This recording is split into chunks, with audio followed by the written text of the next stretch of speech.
Welcome to this podcast, Holistic Creators, where we share our unique and universal stories about shaping the future for the 4 Ps: people, planet, purpose, and profit.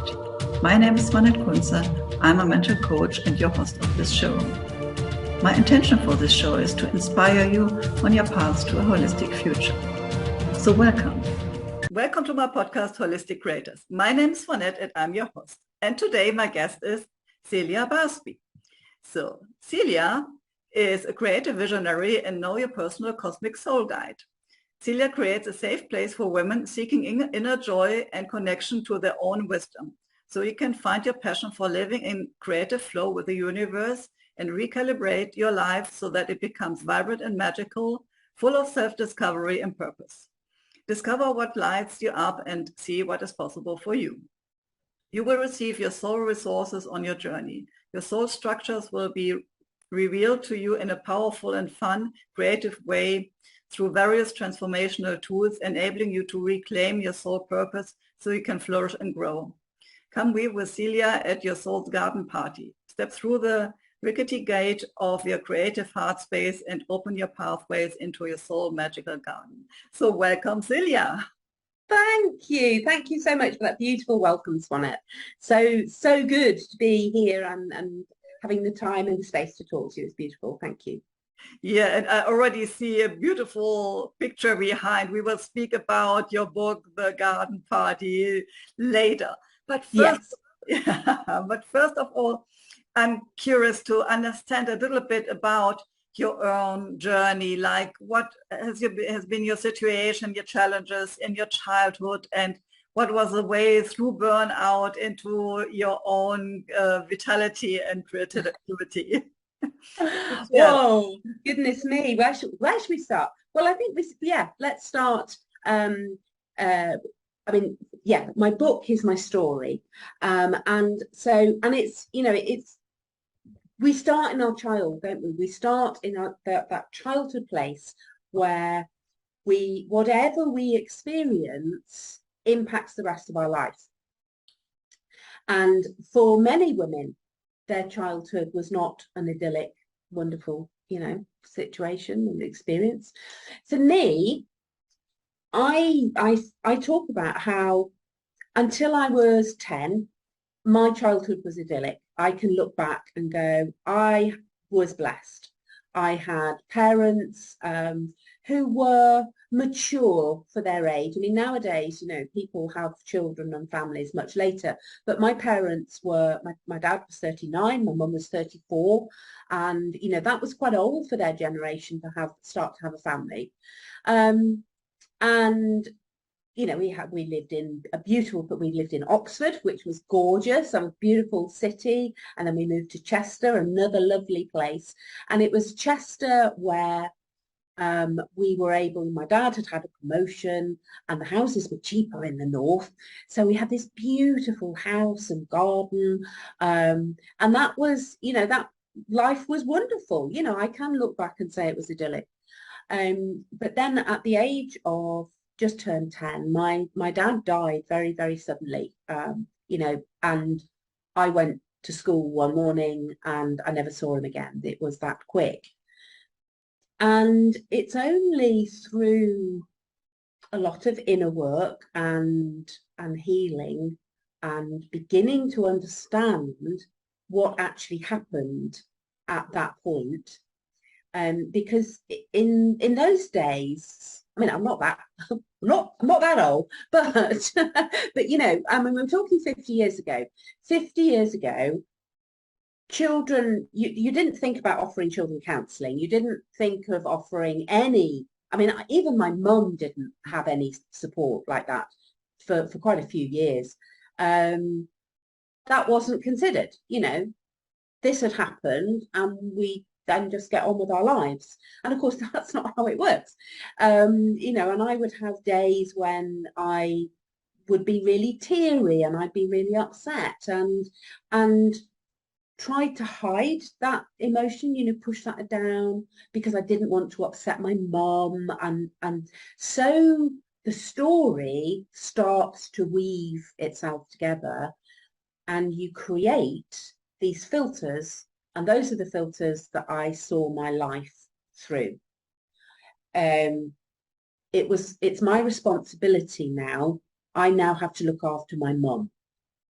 And don't get me wrong, nobody said that to me. No, nobody said, well, you know, but that's what I picked up from this trauma, which I now understand, you know, traumatic event. You go, oh, right. So now it's my responsibility. Not only is it my responsibility, everything's my fault. So I was an only child. And so I think I absorbed that probably all through my life, you know, or it's always my fault. And the people you love will leave you. My dad, I loved him. My nana died 21 weeks afterwards. And, you know, I don't hide the fact that they were, you know, in the order of people that were most important in my life, it was my dad, my nana, and then my mum. And so these two people had left me.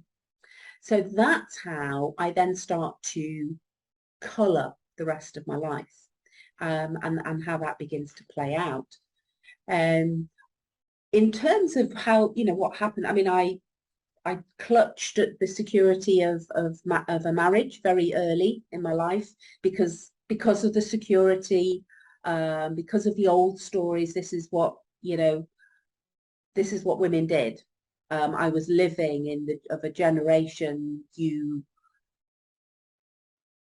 get married, you have children.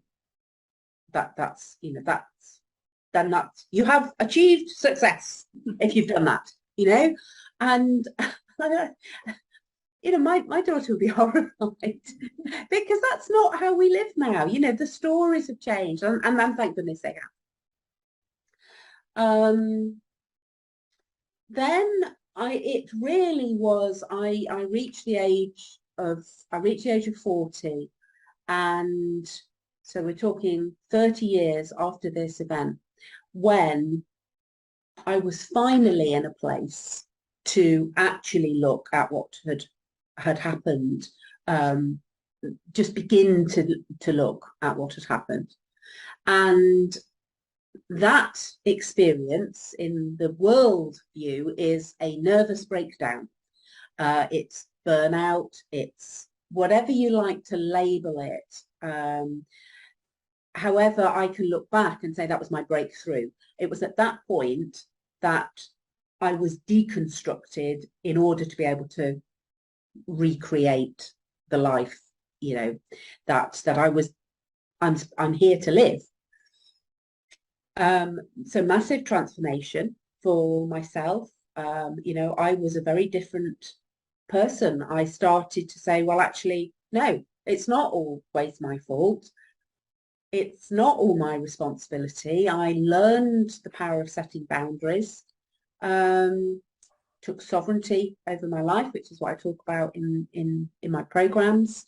And my marriage didn't survive that because I was so different. How did you at that time did this kind of transformation? Did you have help from outside, or was it that you really felt this inside and did the work for your own? Can you give us a little more details? Sure. No, at that point, it was absolutely from the outside. I had a counsellor that I worked with, and a close friend who encouraged my creativity. I used to say I wasn't creative, and I look back and I go, oh, yeah, okay, I got that wrong. Because we are all creative. You know, we're born, we are creative beings. We are all creative, and so she encouraged me to embrace that creativity. So so let's talk, if I can share a little bit about how I see creativity, because I used to see it as you had to make something.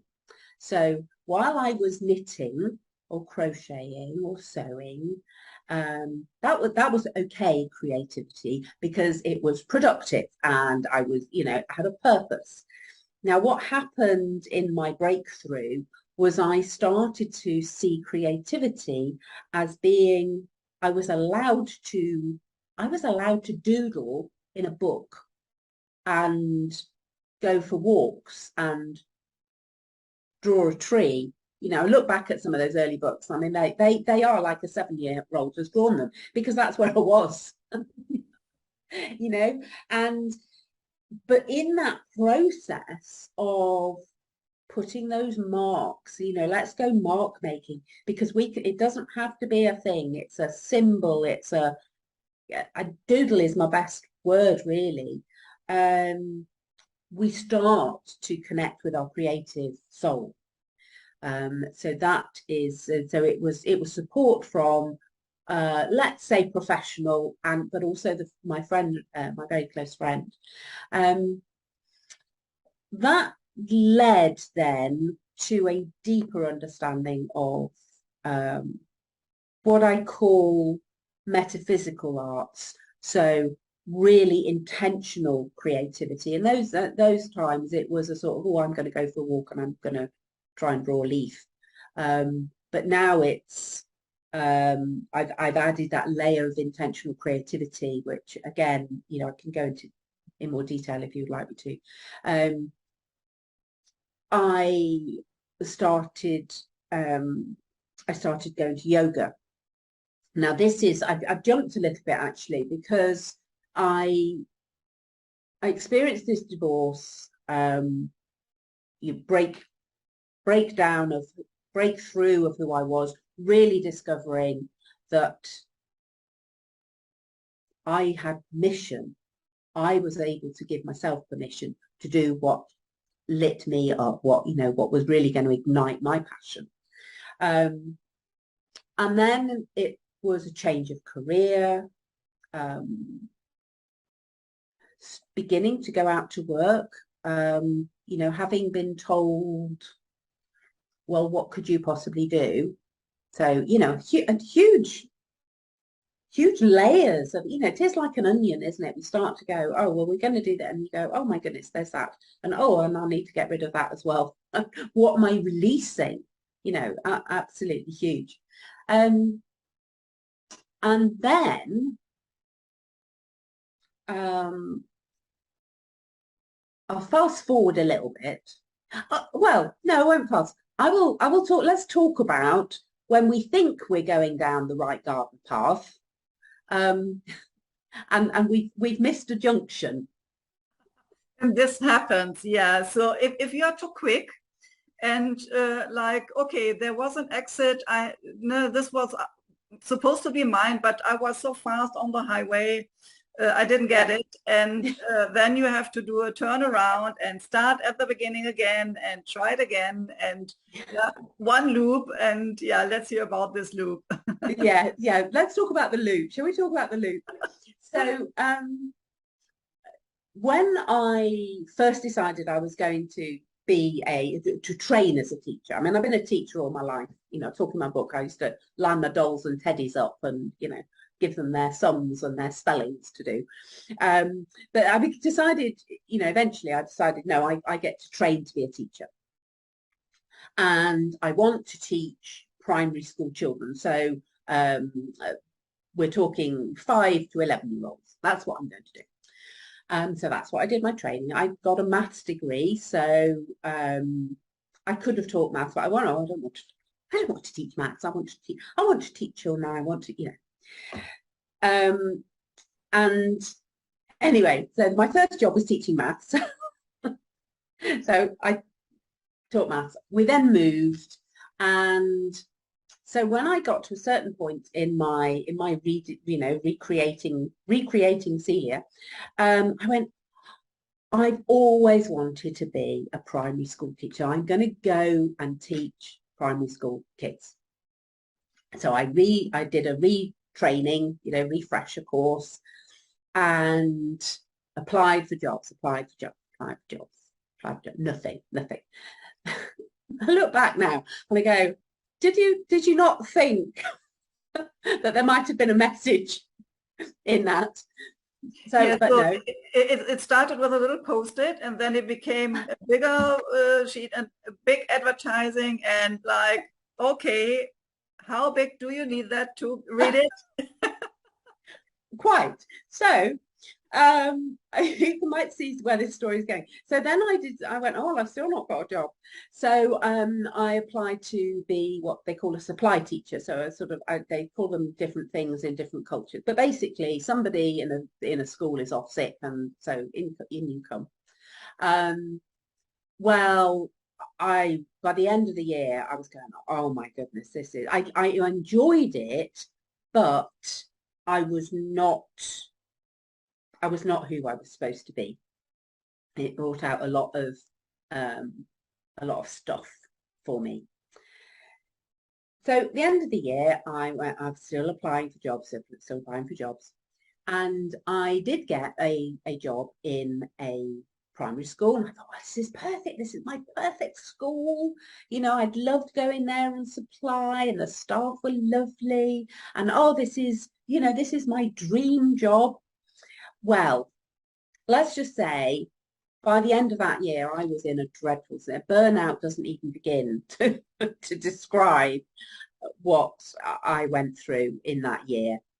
I was getting up at crazy o'clock in the morning, staying at school to do all the marking, coming home at night planning, getting more and more stressed as and then at the weekends I was still working. And you go, oh my word, what is this all about? And then, so, and I think it's one of the really interesting things is as you look back, when you're going through it, I talk about it as going through the mill. When you're going through the mill, it feels horrendous. It feels, oh my goodness, what am I being put through? There's so much pressure. I just feel overwhelmed and crushed by the weight. But when you emerge from that and you can reflect on it, you go, actually, what did I learn?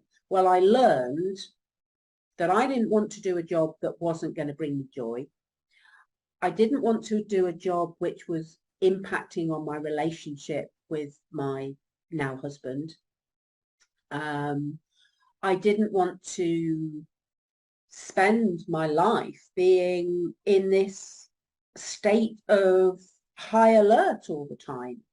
So I learned a lot about what I did want because I'd seen the shadow. And when we start to learn through those really tough experiences, even though we think, we're going, oh, this is what I want to do, despite ignoring all the warning signs, going, no, I'm going to keep going. Then we look back and we go, oh, I learned a lot. I learned a lot in that year. It did get me into a teaching students who are 16 to 18-year-olds, actually in more of a support role. So I finally was able to be a teacher, but also I could serve. I could have that connection with young people, help them work out what they wanted to do. And then, of course, what's happened is for the last couple of years, it's been me teaching, there's a beautiful phrase, we teach what we need to learn. So there I am teaching these lovely young lads who are doing engineering, 16 to 18-year-olds, you've got to do the thing in life that lights you up, that makes you want to get out of bed in the morning and, really live doing what you love. and I could hear it's, I'm not sure, I tend to refer to the voice on this shoulder saying, okay, so are you going to do that? Or are you going to continue to tell other people what to do and not do it yourself? And that really was why I'm here. That's the how I'm here. Doing this work, because I eventually listened to what the universe wanted to tell me. Yeah, so you had a little fairy sitting on your shoulder like, look at that. Yes. You're teaching that. And what about you? Yes, yeah. And we talk about, you know, the voice of the inner critic, and the voice, you know, who eventually when you actually sort of peel away the layers, the voice of the inner critic comes down to fear. Now, my relationship with fear has shifted massively. I now recognize that fear is doing an absolutely brilliant job most of the time when they are in, you know, there are times when you're crossing the road, you know, that actually we stop and we cross the road safely. And that actually is the voice of fear telling us to do, and you go, awesome, fantastic. However, fear gets a bit carried away and goes, oh no, they, you know, what on earth, what is this 62-year-old doing starting her own business? Oh my goodness, you know, what is she doing now? And the inner critic starts to feed us all of our limiting beliefs. And so one of the really powerful things I talk about is how we no, I don't want the word overcome, how we move through our limiting beliefs, because it's not about pushing down the fear and it's going, oh, it's really interesting, fear. You know, I wonder what makes you say that. And, you know, I like to have a conversation with my inner critic and go on then, you know, I give them free rein. I let them write. So I give, you know, I open up a journal page and go, okay, you're on, speak. And, you know, you just tell me everything that is going, you know, so it's all of the old stories, all of the old stories come up because the inner critic's not very imaginative. So they just churn out the same old ones. You know, you're too old, you're not good enough. What on earth do you think you're doing? You know, how irresponsible, because of course responsibility was big for me, you know, so we start to, and then eventually you'll find that when you're writing, if you try this exercise, it's beautiful, because eventually your inner critic comes up with something that is so ridiculous that you go, oh, please. You know, I can hear John McEnroe, are you serious? You know, it's that is just so not true. And then we're able to work with our inner critic and actually use that as fuel for where we want to go next. Yeah, so got an awful lot of metaphors in there, but what I think is very interesting is that this inner critic sometimes is very loud. So this is what always comes up, and this is like, okay, you again. But sometimes if we tell these loud critics, okay, I now heard you several times, and now I want to hear the ones that are not so loud, that perhaps hide themselves, yes, that are not really visible, that are kind of behind a wall, and like listen very quietly to them. Sometimes what comes up is also very important, and it is something that is, sorry, this was my cat. That's really funny because my cat's wandering around as well. They obviously want to be involved. Yeah.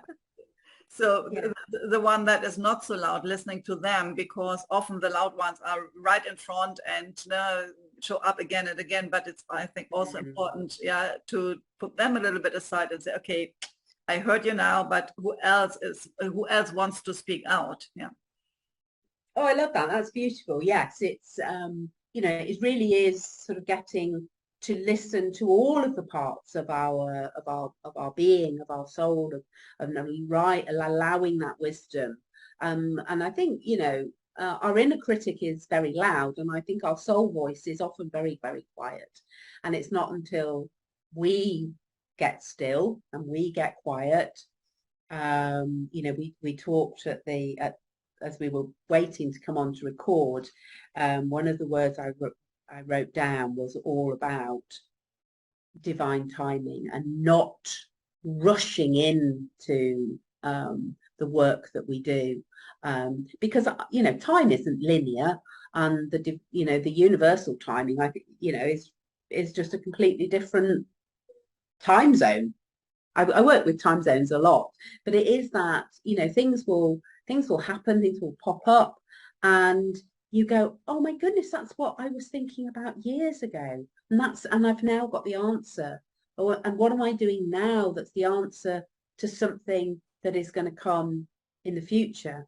So you know, that it's learning patience. I think, well, the word that's coming to me and actually is compassion, is that compassion for ourselves, because I can be very patient. You know, as a teacher, I am very patient. I'm very compassionate to, you know, women that are, you know, you can see them working through something that's happened to them.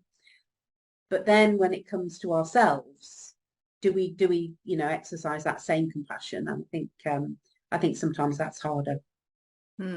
I think it's important, like what you said, having patience, but also sometimes it's about, yeah, having a certain kind of personal experience to, yeah, be more mature, so that something that shows up now you can put into a different context and can understand better.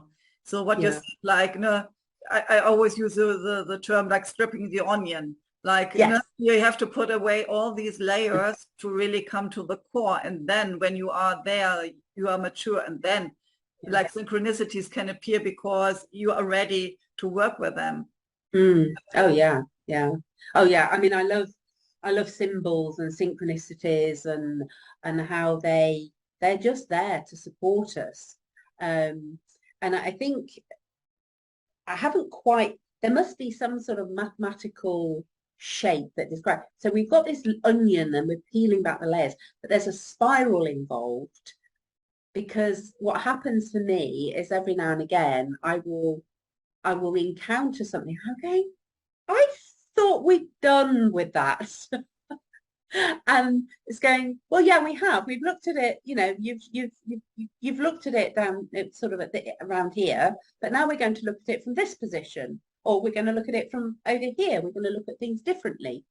And you go, oh, you know, and we had, that's when the compassion comes through, when you go, I really thought I really thought I'd solved the problem. Of course, you know, as soon as you say that, you go, well, no, this is your life work. This is what we are here to do and to discover and uncover and go deeper. You know, it's exciting work, even though sometimes you go, oh yes, you know, I've been through the mill. I've done that now. And you go, well, now we get to go through the mill again, and we will discover something else about ourselves. So yeah, I mean, what's coming to my mind is very much the time when my mum had been very ill, and had been in hospital, and then we were sort of trying to get her back in her flat, and there was a lot of caring. And I know for a lot of women of my age, you know, we have elderly parents that, you know, our responsibility can, you know, we are the child, but then all of a sudden we're needing to be in that adult place and caring. And I found that very difficult.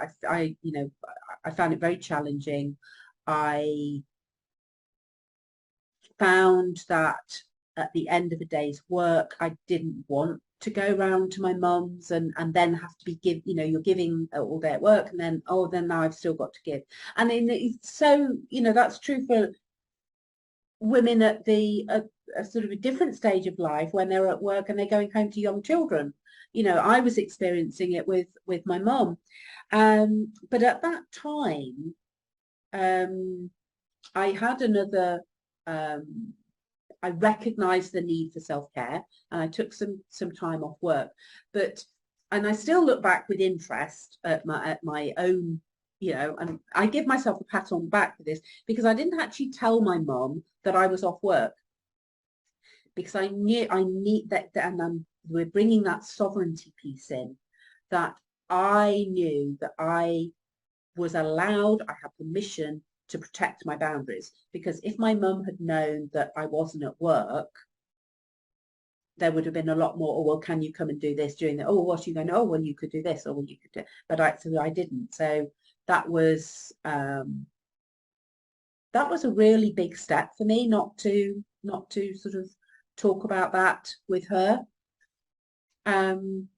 but at that same time, I really got interested in yoga. I started a morning pages. If anybody's read Julia Cameron's book, The Artist's Way, I started writing on a regular basis. And what happened, I was thinking, did I do more creativity? Probably not at that stage. It was the yoga and the writing that meant that when my mum was then in hospital again in the summer, and she passed away 5 years ago now, I had the tools I needed. So, you know, I think sometimes we go, oh, well, why am I doing this now? And the universe does give us the tools that we need to see us through, you know, the next phase of our life, or the next challenge, or, you know, whatever is coming up for us. And it was after that that I discovered creativity in a big way, of the intentional creativity and the energy work. And again, it's that I'm being given this opportunity to experience the power of cosmic smash booking, the power of energy healing, ready. And I really see it as being ready for right this stage, you know. So we're given tools, and it's not, oh, well, I've got all these tools, you know, and I'm going to tuck them away in a toolbox and not use them. It's going, no, I'm going to give you a tool, and you're going to learn how to use it so that you can share it with others. Yeah, and often you can only understand it looking back, but because while you are doing all this transformation for yourself, it looks like there is a puzzle with one piece there and one piece there, and you can't see the whole picture until you are at a certain point, and then, if I put this together, now it makes sense. Yeah. Yes. Yeah. Yes. It's that aha moment of going, oh, oh, is that what's happening? So yeah, it is absolutely, isn't it? It's the patience and trust. You know, it's trusting. If we believe that we have, you know, we have chosen to be here on this planet in this time to work with humanity, to work, you know, and it's so exciting that it's so global. You know, I mean, you and I are actually both in Europe on a similar time zone. That's like amazing, because lots of people that I talk to and I work with are in America or Australia. You know, I've been talking to South Africans this morning, and it's exciting times that the world is shrinking and coming together in a common purpose. I think the pandemic did that. That was the start. Yeah, I also see that this is a massive awakening at the moment, and Yes. from seeing people that had their routines in their life, now these routines are broken, and they had a lot of time sitting at home thinking about their life. And now what I see is that this desire of finding something like a soul purpose, or like what can be no, really bringing me out of that Monday morning now, is becoming more obvious during this Yes. time. Yeah. Yeah. Absolutely. And you go, oh, yeah. There's and people are stepping up and saying, oh, this, yes, now, you know, there's a pull. One of my mentors talks about that pull that you feel, you know, why do you feel, why are you doing this? Why are you doing this at this time? And you go, because I can't not. There's that desire and that pull.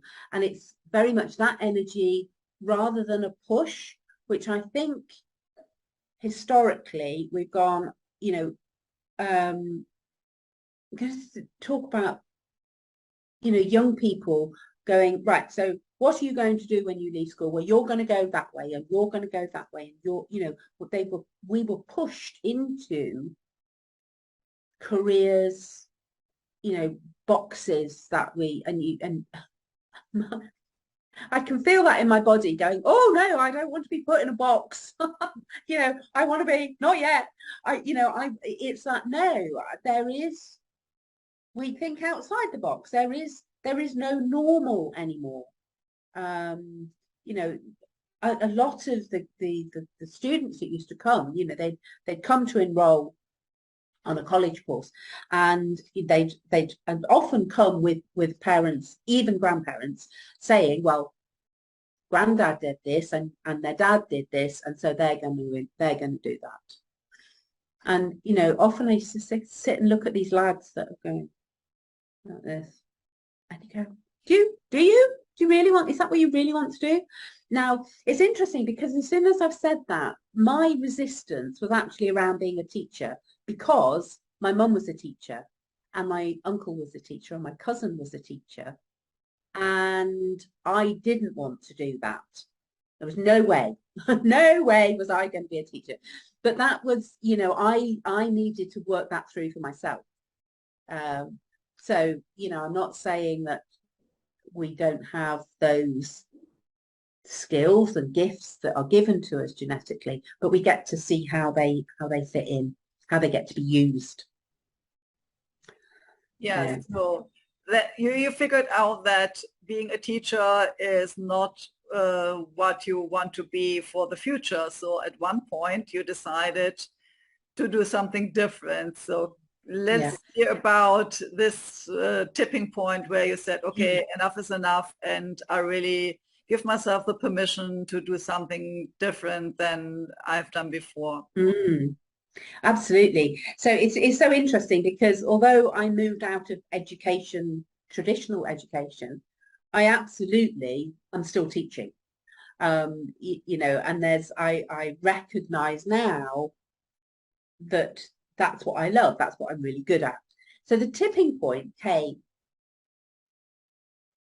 and I really listened to, you know, we talk about symbols and synchronicities, and you get to the point where you go, okay, I'm getting the same, you know, the time is now. That was a big one for me. If not now, when?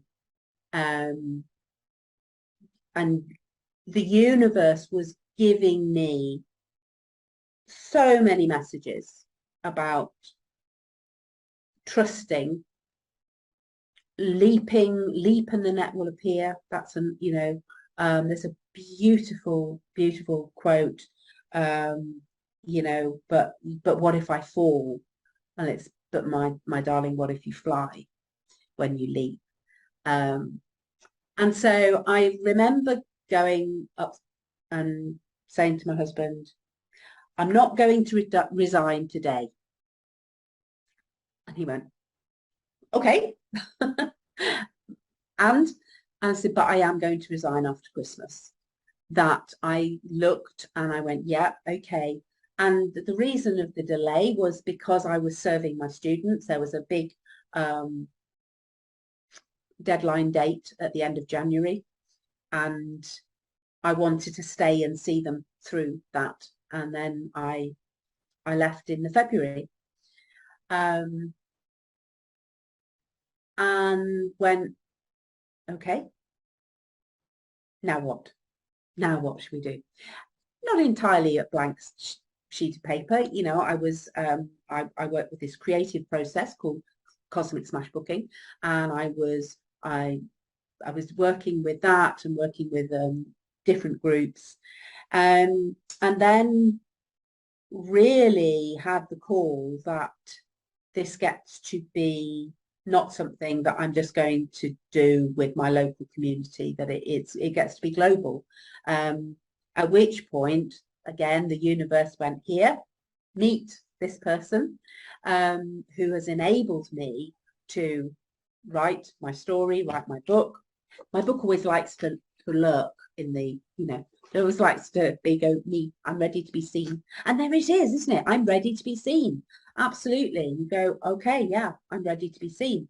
In all of my vulnerability, in all of the, you know, I haven't got all of the answers, but I'm piecing it together, and it's like saying to somebody, hey, look, you know, this is what I've discovered, and I think that will support you too. So the book, my story is very much also about saying, you know, my childhood was idyllic, and I talk about my story, but then there's a journal space and a space to doodle and get people to start to reflect and ask those questions. You go, oh, well, okay, you know, if I am being called to serve this new world that is awakening, then we get to work through our story so that becomes medicine. One of my quotes is, your deepest wound is your greatest medicine. You know, my deepest wound was losing somebody I loved, but that became the medicine that I get to share, which is an honor, and you know, it's powerful. And so my book was born. We went to Amazon #1 bestseller, which was amazing. You know, I was in tears. It was like giving birth to my firstborn. And you know, and here we are. And you know, so often I am so filled with gratitude for the people that have been introduced. You know, the universe goes, oh, here.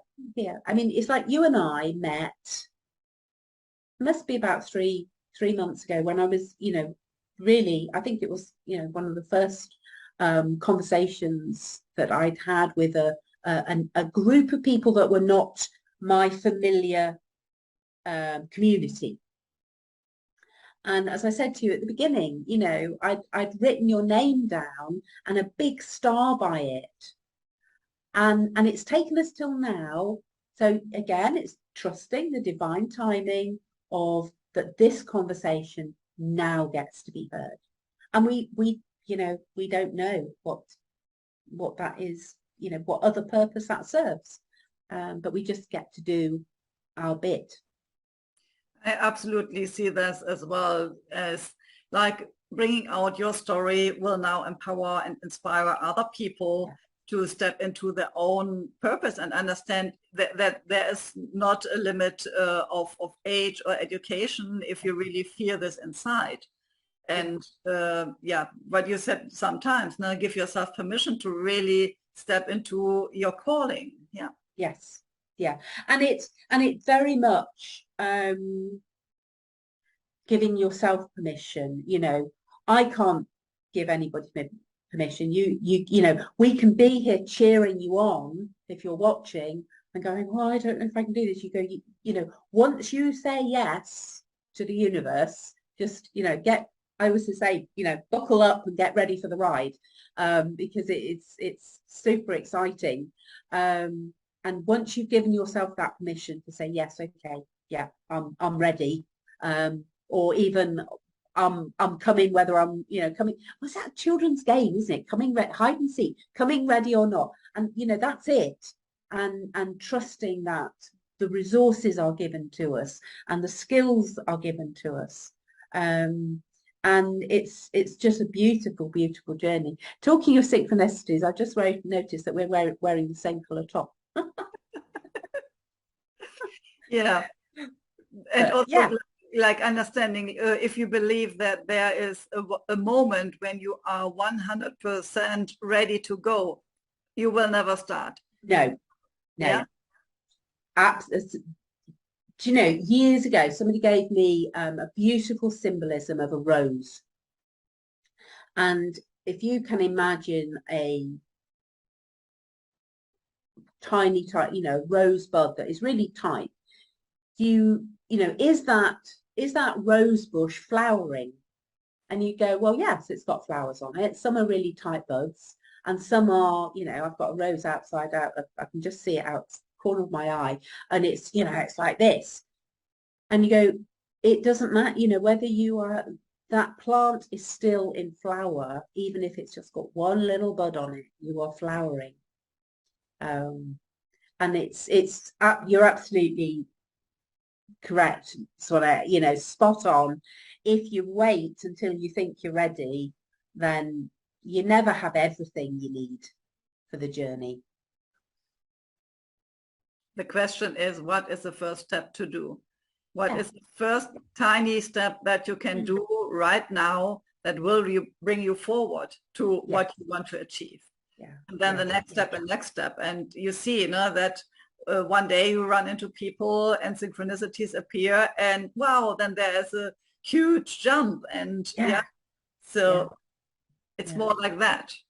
Yes. It does feel like that. It's like that one next step, you know.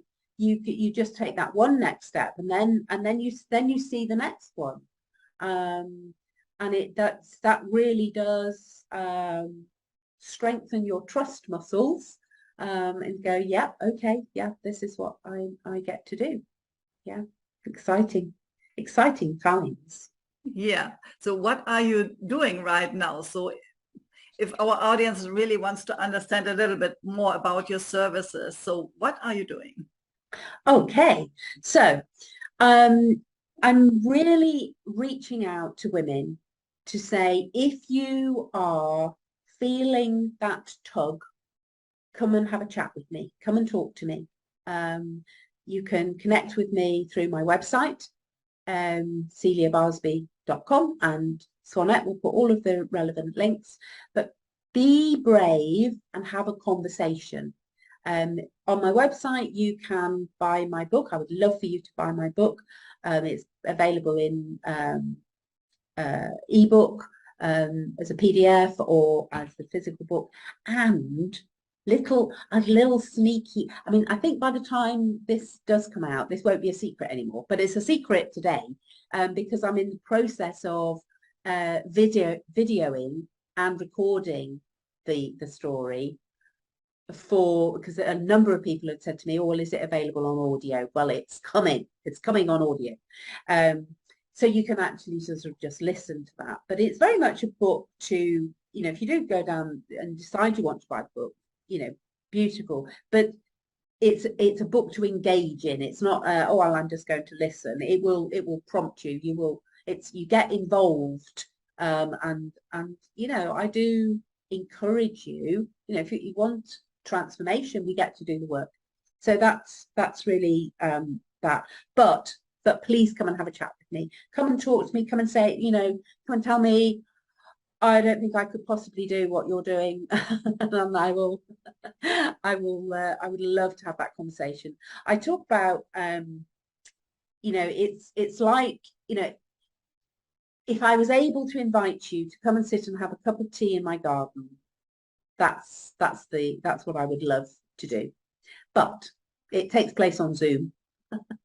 But we can still have a cup of tea and you know, feel into that garden energy, because that's what it's about. That would be beautiful. And I'm on Facebook, and Instagram and LinkedIn and all of the places. So this is already amazing, and I'm curious about what is the transformation people will have while sitting in your garden, having this party that is shown in your book, and have a tea with you. What will be the transformation when they go out of that?